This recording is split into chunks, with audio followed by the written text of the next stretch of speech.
Di ujung sebuah desa terpencil, di tepi hutan yang hijau, hiduplah seorang penebang kayu yang miskin namun jujur bersama istri dan anak-anaknya.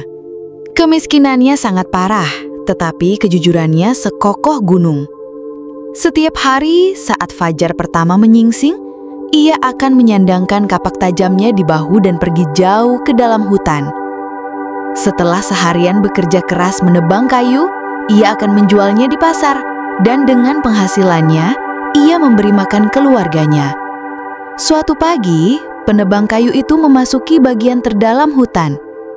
Tepat saat ia mengangkat kapaknya ke sebatang pohon tua yang besar, hembusan angin yang tiba-tiba mengguncang sekeliling, dan di hadapannya muncul sesosok jin raksasa dengan janggut seputih salju.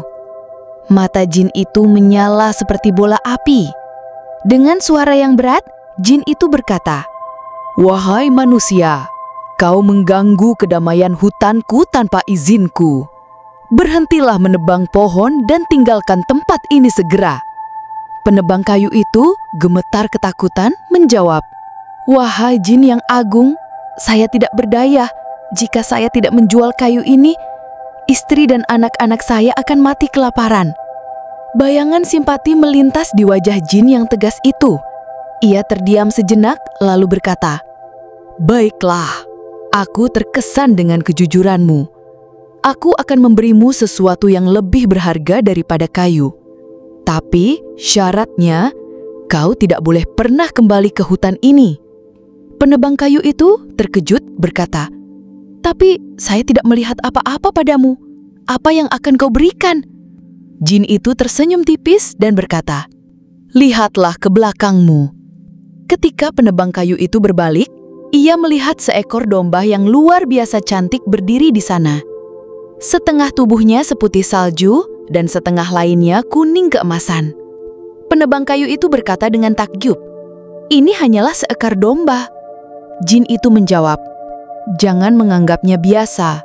Jika kau memerah susu dari sisi putihnya, kau akan mendapatkan susu lezat seperti nektar. Dan jika kau memerah dari sisi kuningnya, kau akan mendapatkan mentega murni.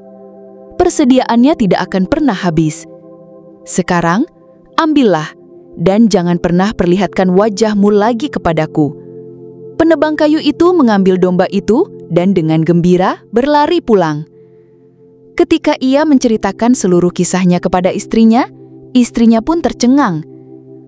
Begitu sang istri menyentuh ambing putih domba itu, pancaran susu pun mengalir deras.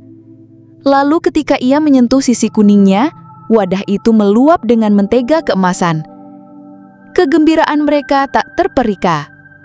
Penebang kayu mengisi 2 kendi besar, membawanya ke pasar, dan semuanya terjual dalam sekejap. Dalam beberapa hari, keadaan mereka berubah.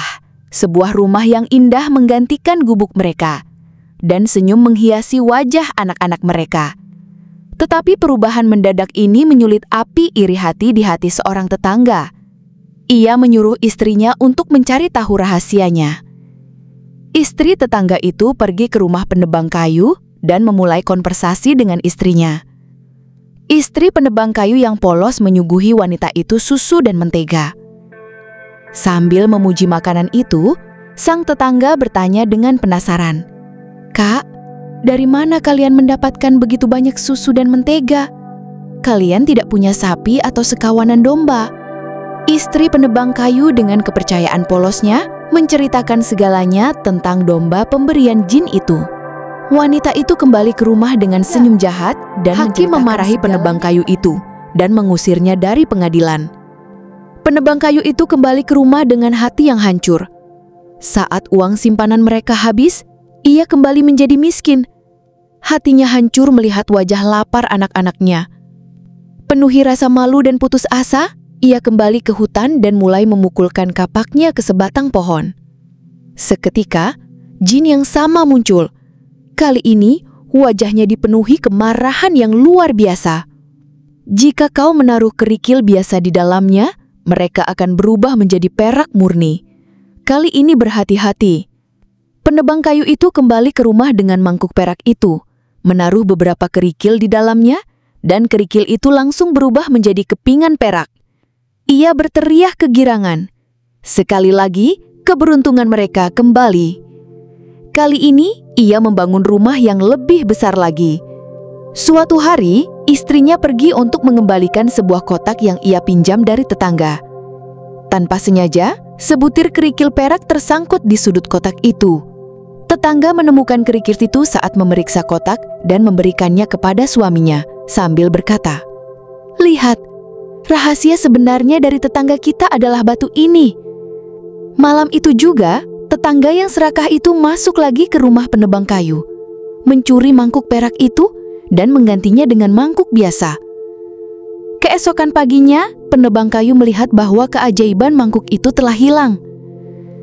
Ia menyadari bahwa ia telah ditipu lagi. Kali ini, dengan penuh marah dan kesedihan, ia berlari kembali ke hutan. Berdiri di hadapan jin, ia menangis terseduh-seduh. Jin itu berkata dengan suara tenang, "Aku tahu semuanya. Kali ini keadilan akan ditegakkan. Ini adalah hadiah terakhirku."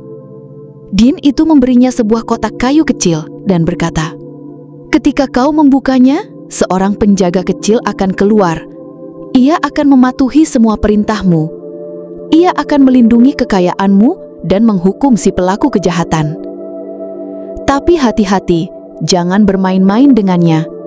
Penebang kayu itu membawa kotak itu pulang dan membukanya. Seorang pria kecil namun kuat keluar dan berkata, "Apa perintah Anda, tuanku? Apa yang bisa saya lakukan untuk Anda?" Penebang kayu itu memerintahkannya, "Ambil kembali dombaku yang dicuri dan mangkuk perakku. Beri pencuri itu pelajaran." Pria itu menyerbu halaman rumah tetangga seperti puting beliung, memukulinya habis-habisan, dan kembali dengan domba dan mangkuk perak. Keesokan paginya, tetangga itu pergi ke hakim dan mengajukan keluhan. Hakim bersama prajuritnya tiba di rumah penebang kayu. Hakim berkata kepada penebang kayu, "Kamu dituduh mengirim seseorang untuk memukuli tetanggamu." Penebang kayu menjawab dengan tenang, "Saya hanya mengambil kembali barang milik saya yang dicuri." "Bohong! Tunjukkan buktinya!" Kemudian, penebang kayu itu membuka kotak kayu itu. Pria kecil itu keluar dan berkata, "Perintahkan, tuanku." Penebang kayu itu berkata, "Hukum semua pembohong dan penindas yang ada di sini." Pria kecil itu segera melompat ke arah tetangga. Para prajurit mulai mundur ketakutan. Hakim itu berteriak ketakutan, "Berhenti! Aku percaya padamu. Tetanggamu adalah seorang penjahat." Mengikuti perintah hakim, tetangga itu diberikan hukuman berat dan semua harta milik penebang kayu dikembalikan kepadanya secara resmi. Sejak saat itu, penebang kayu dan keluarganya hidup bahagia dan damai. Kisah kejujuran dan kemurahan hatiannya menyebar kemana-mana. Dan dari kejauhan, jin hutan itu tersenyum damai, mengamati orang jujur yang telah ia berkati.